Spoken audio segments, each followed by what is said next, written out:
सोचिए जरा, आपको सुनवाने जा रहा हूं पाकिस्तानी मौलाना, उनको समझ नहीं आ रहा है भारत ने कितने ड्रोन भेज दिए। वो पूछ रहे हैं ये ड्रोन कहां से आए, कैसे आ गए, हमें समझ नहीं आया। और यहां तक दावा कर रहे हैं कि कुरान की एक आयत है जिसमें लिखा है दुश्मन का ड्रोन आए तो उसे मारना नहीं है। सुनिए, ड्रोन आने क्यों दिए, ये पाकिस्तान के अंदर घुसे कैसे, उसके बाद ये ड्रोन करने क्या आए थे, ये हमारे क्या कर रहे हैं, कहते हैं हमारी ये टेक्नोलॉजी है, ये टेक्नोलॉजी। इन्होंने तो ऊपर मार ही नहीं गिराए, इन्होंने तो ऊपर मार ही नहीं गिराए। अगर वाघा बॉर्डर से आए, अगर जनाबे वाला शकरगढ़ से आए, अगर सियालकोट से आए, अगर पीछे से कराची की तरफ आए, तो ये ड्रोन कैसे आ गए, तो इन्होंने अंदर तक कैसे आने दिए, एक फैसल मस्जिद तक पहुंच गया।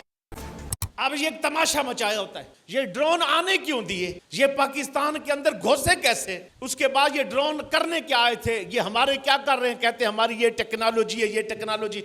इन्होंने तो ऊपर मार ही नहीं गिराए। अगर वाघा बॉर्डर से आए, अगर जनाबे वाला शकरगढ़ से आए, अगर सियालकोट से आए, अगर पठानकोट से गुजर के बहावलपुर और बहावलनगर और फोर्ट अब्बास उस तरफ गए, अगर पीछे से कराची की तरफ आए, तो ये ड्रोन कैसे आ गए, तो इन्होंने अंदर तक कैसे आने दिए, एक फैसल मस्जिद तक पहुंच गया। ये क्या है?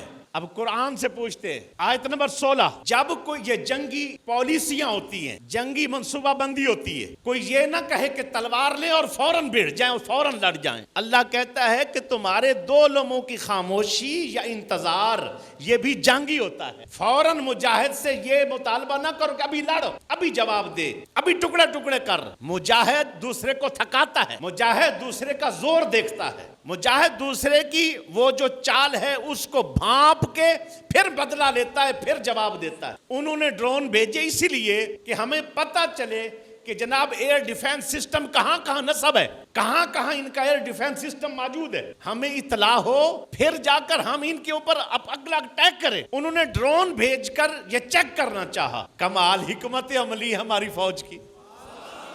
आइन बिल्कुल कुरान के मुताबिक, सूरह अनफाल आयत नंबर 16, कुरान के मुताबिक ड्रोन भेजते गए, उन्होंने छेड़ा ही नहीं। वो अंदर दाखिल हो गए, कई एयर डिफेंस सिस्टम क्रॉस करके उन्होंने करने दिया। जब देखा कि अब यहां तक आ गए हैं, किसी को कोई नुकसान नहीं पहुंचने वाला, उन्होंने छोटे मोटे शुरलियों मुरलियों से, किसी ने गन से मार दिया, किसी ने किसी और, यानी मेन जो सिस्टम थे उससे नहीं गिराए ताकि दुश्मन को पता ना चले।